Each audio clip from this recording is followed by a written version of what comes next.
Welcome to Portside of the Pilots. I'm Adam Lindman. The men's basketball team defended the home court with a pair of wins at the Chow Center last week, and the 2 wins gives Terry Porter's young squad 4 victories in their past 6 games as we enter the stretch run of the season.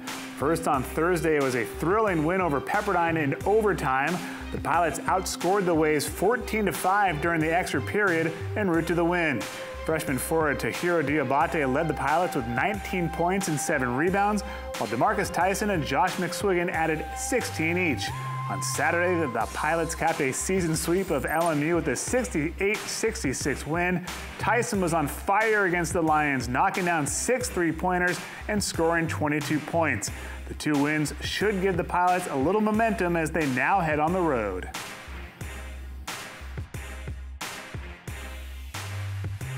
All that is about the mindset, you know, the coaches and, my teammates, we've always had like the right mindset, you know. It's not because we lost a game and we gotta come to the next game, you know, having our mind down and, you know, playing like we ain't doing nothing, you know. So what I mean is like we always gotta stay competitive, you know. So come out and play as hard as we can and win the game, you know. That's all about the mind. That's all I can say, yeah.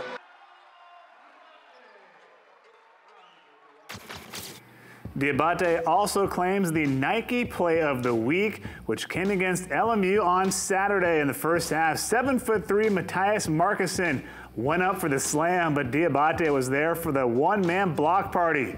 Diabate's efforts helped the Pilots collect the season sweep of the Lions. The women's soccer staff has added another familiar face as alum Ellie Reed has returned to the Bluff as the Pilots' new director of operations.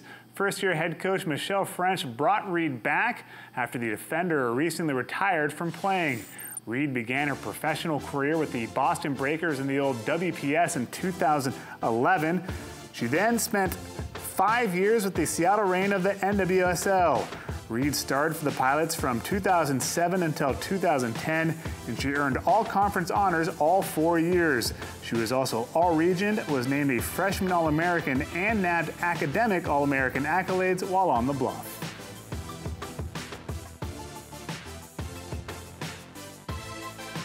It's really great to be back.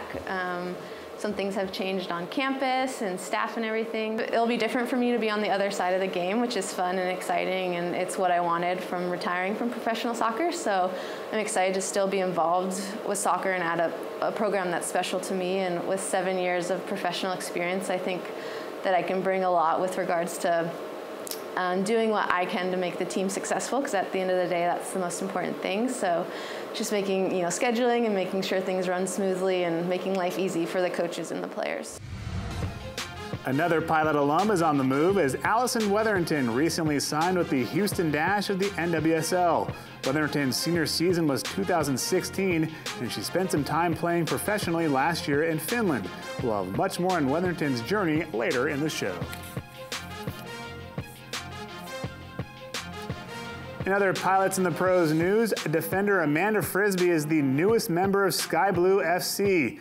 Frisbee spent last season with the Boston Breakers, who recently folded operations. A dispersal draft was held throughout the NWSL, and Sky Blue took Frisbee with the 19th pick. The 4-year NWSL veteran concluded her career for the Pilots with her senior season back in 2013, when she was an All-American and a Mac Hermann semifinalist.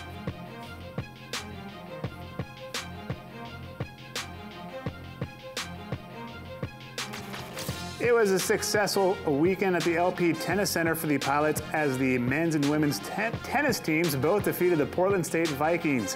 The women topped the Vikings by a 6-1 margin on Friday before the men swept the crosstown rivals 7-0. The win is the 21st straight at home for the Portland men. Following the weekend, senior Mikhail Pervilarakis earned a West Coast Conference Singles Player of the Week honors after recording a pair of impressive wins at the top of the lineup as the Pilots claimed wins over Princeton and Portland State. On Thursday against Princeton, he defeated the 114th ranked player in the country, and he notched a straight set win against the Vikings on Saturday. Pervilarakis is currently ranked as the number 18 singles player in the nation, and he's the reigning WCC Player of the Year.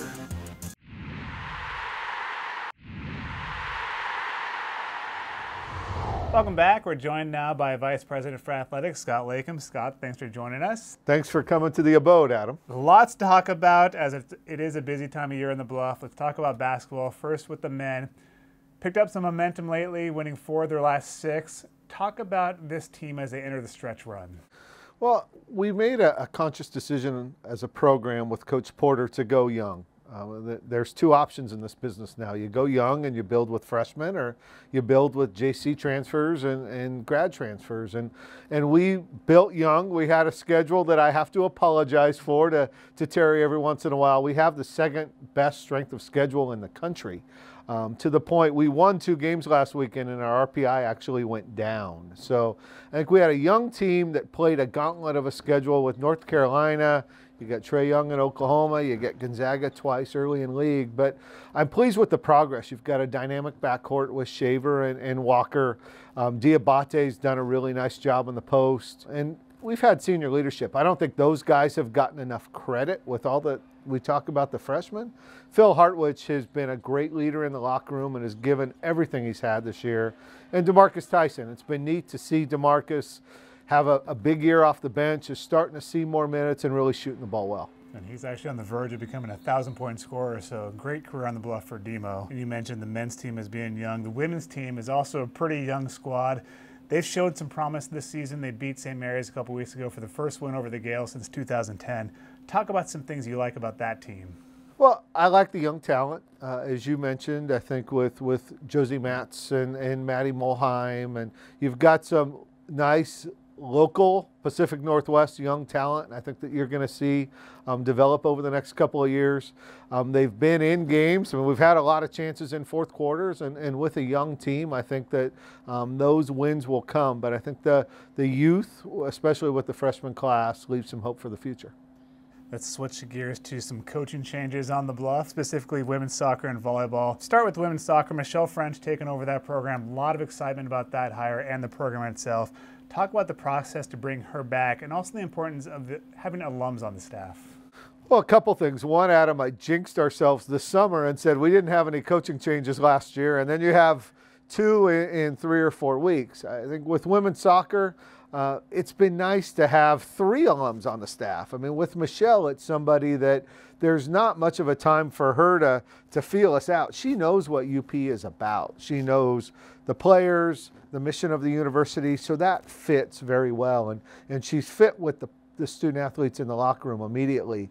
And then to add Rachel Rapino and Ellie Reed and with Maite Zabala and Dom Doty, a couple of veteran assistants, I think you have a crew that instantly understand what it's like to be at UP. And as you know, that's 95% of the battle then when you go out and recruit, because you've got to find those kids that fit your institution. So I think Michelle's going to bring that to the table right away. In volleyball, we lost a good one in Brent Crouch, who is now at USC, a perennial powerhouse down there. But we elevated Jeff Baxter, the assistant coach. Talk about hiring Jeff Baxter and the role that continuity played in that decision. Well, 2 things. I mean, we took a quick look out there. There were still 20, 25 jobs open, so there was a lot of competition out there. We interviewed 4 or 5 folks on the phone to see what else was out there. And with Jeff, at the end of the day, you said it was continuity. So the gold medal squared coaching program is something that Brent came from, and the same as Jeff. And what we heard from our student athletes is that continuity on how we scout, how we teach the vocabulary of the game was critical, and we found that there wasn't going to be a better fit out there than Jeff. And a topic we like to revisit from time to time, facilities. Any update on the River campus? Always building, Adam, always building. River campus is moving along. So we are now officially permitted on the 2 soccer fields down on the river. That happened about a week and a half ago. We anticipate starting construction sometime next week and having both that turf and grass field done by Labor Day. The other piece that will go this summer is the dock. We have approval from the river trustees to get that started, so all the old river pilings are coming out. The dock will go in that July 1 to October 1 window, so those are the 2 projects there. On the periphery, and we're moving through architecture, are in order the boathouse, the track, and the tennis facility. We've got early architecture schematics on all of those. But right now, the focus from a construction standpoint is both the dock and the fields. And then back up the hill, Joe Etzel Field has undergone a couple of different phases in its upgrade. Talk about where that project currently is. So we're on the third and final phase, which is replacing the existing grandstand behind the dish and building something new with press box, concessions, restrooms, a cover for the premium seats there. We were able to secure a 7-figure gift in the last couple of weeks, which gets us in shouting distance of potentially starting construction this fall or winter. We'll end your interview on somewhat of a sad note. We're losing a major part of UP athletics. James Vega, our video guy, is moving on to the Las Vegas Raiders. Talk about what someone like James has meant to this program, and he's someone you've known for a while. I think major is a little bit of an overstatement, but what James has done, and I've known James since our WCC and St. Mary's days, I mean, I'm very proud of our video production unit with what you and Jose and Noel and Riley and our crew do. And James was the first one here that helped us build this show and everything we've done, winning some Emmys and a video perspective. I'm not sure we're going to miss him, but it was nice to have him for a couple years. Scott Lakin, thank you very much. We'll see you on the golf course. Thanks, Adam.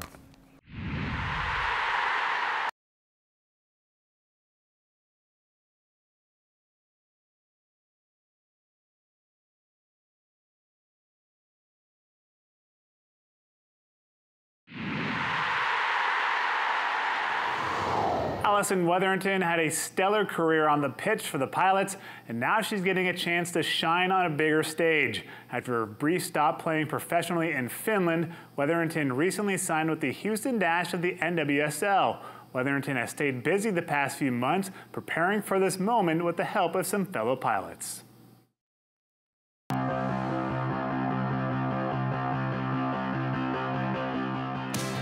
Sends one in. Now Wetherington deflected into the net. 3-0 Portland. Wetherington shot. Goal Portland! What a finish there by Wetherington to give the Pilots the 1-0 lead. Very grateful for this opportunity and very excited to go play for Houston. I'm excited to be playing with some of the best players in the world in Houston, and I can't wait to get there and start training. One of the coolest parts is that Jane Campbell is my best friend, and we've been best friends since we were little, and we get to play together again.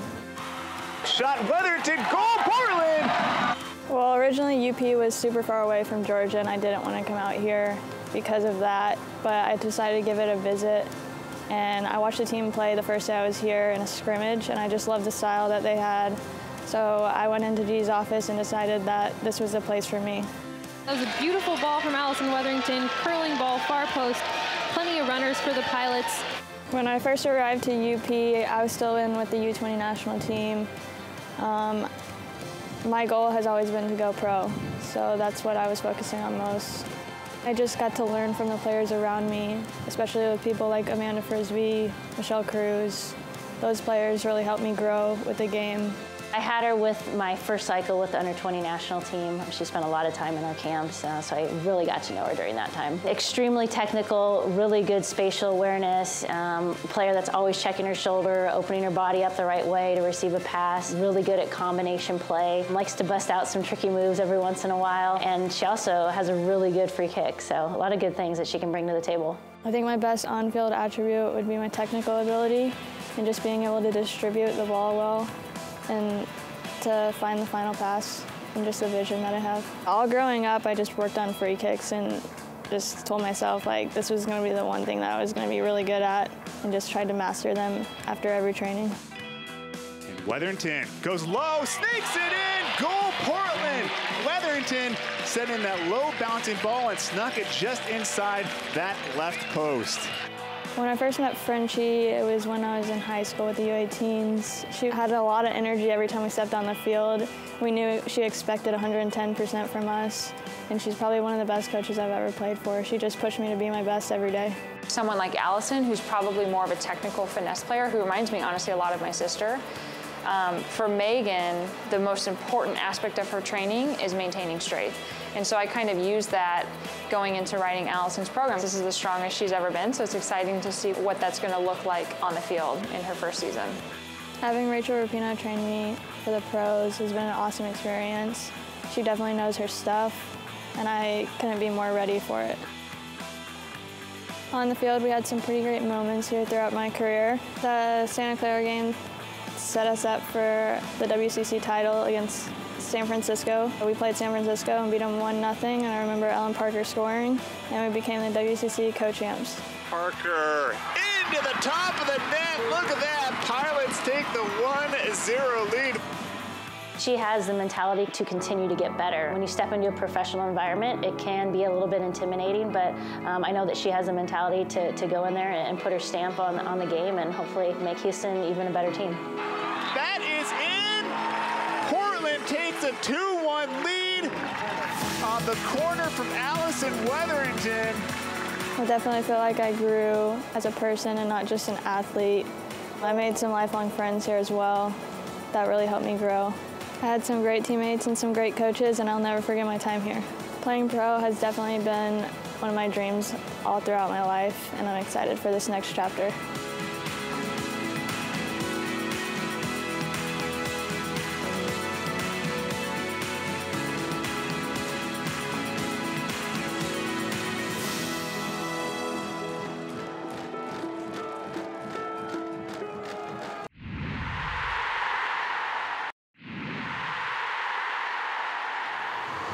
It's one of our favorite stories to tell. Two UP baseball alums forever connected by the gift of a lifetime. Recently, Gus Little and Travis Vetters got the chance to share their story with the UP Board of Regents as the pair continue to act as ambassadors for the school, spreading the word and advocating for living donations.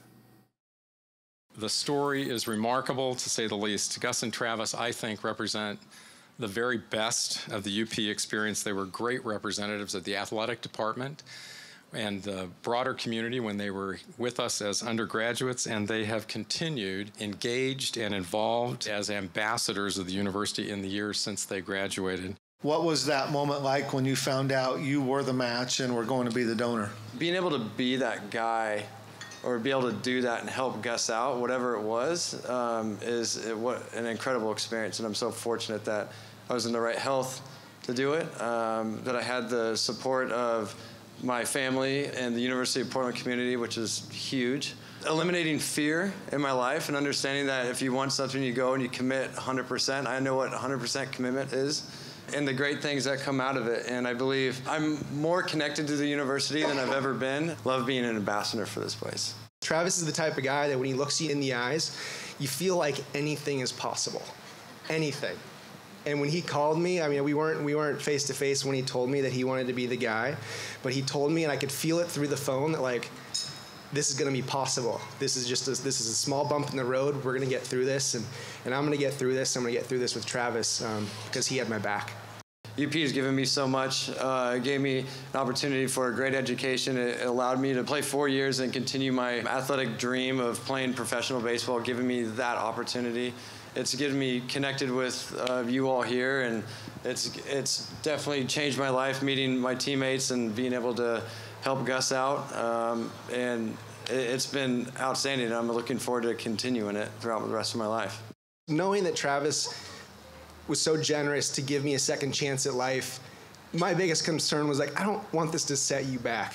You know, you're doing this for me, like you didn't have to do this. And seeing him and seeing the smile on his face across from me and saving my life was just like the most beautiful thing in the world. There are so many amazing stories that come out of the University of Portland in all sorts of different ways. Athletic success, business success, but I really think the story of Gus and Travis is the most exciting, most successful, inspiring, amazing story that's ever come out of the University of Portland.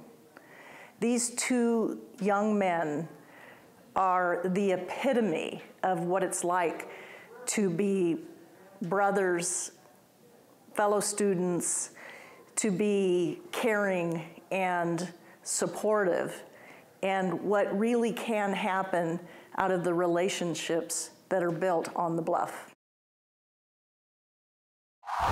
It's one of the best times of the year for baseball fans as pitchers and catchers report to spring training next week. The Pilots will have a handful of alums in camps this spring, with Austin Bibbins-Dirks and Rocky Gale going to spring training for the Texas Rangers and San Diego Padres, respectively. Travis Radke will take part in the minor league camp for the Padres, while while Cooper Hummel will be in the Milwaukee Brewers minor league camp. Bibbins Dirks had a breakout year last year on the mound for the Rangers, while Gale, a catcher, claimed his first big league home run. Radke is a left-handed pitcher in his 4th year in the Padres organization, while Hummel, a catcher, is in his 2nd year with the Brewers. Lots going on this week in Pilot athletics, including a pair of home games for the women's basketball team. The Pilots host San Francisco at 7 p.m. on Thursday before battling Pacific at the Shell Center on Saturday, which will be Portland's annual Play for K game. The men's team has a pair of key WCC road games, first going to USF on Thursday. The Dons sit just ahead of the Pilots in the league standings. The men's tennis team will look to extend its 21-match home winning streak on Friday at 9 a.m. when the Idaho Vandals visit the Louisiana Pacific Tennis Center. Portland then goes to Seattle on Saturday. And the Portland women will also be in Seattle for a pair of challenging matches, first facing Alabama on Friday before playing number 24 Washington on Saturday.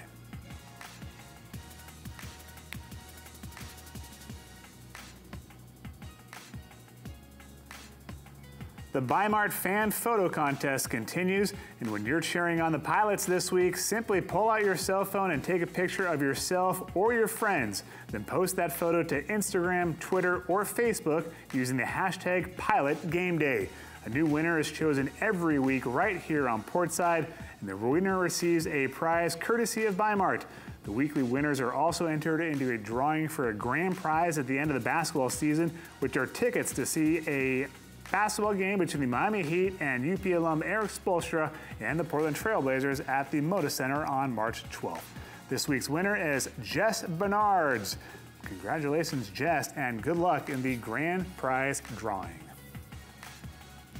And that does it for this week's Portside of the Pilots, but you can always reach out to us on social media by using the hashtag Portside. Good night, and we'll see you next week.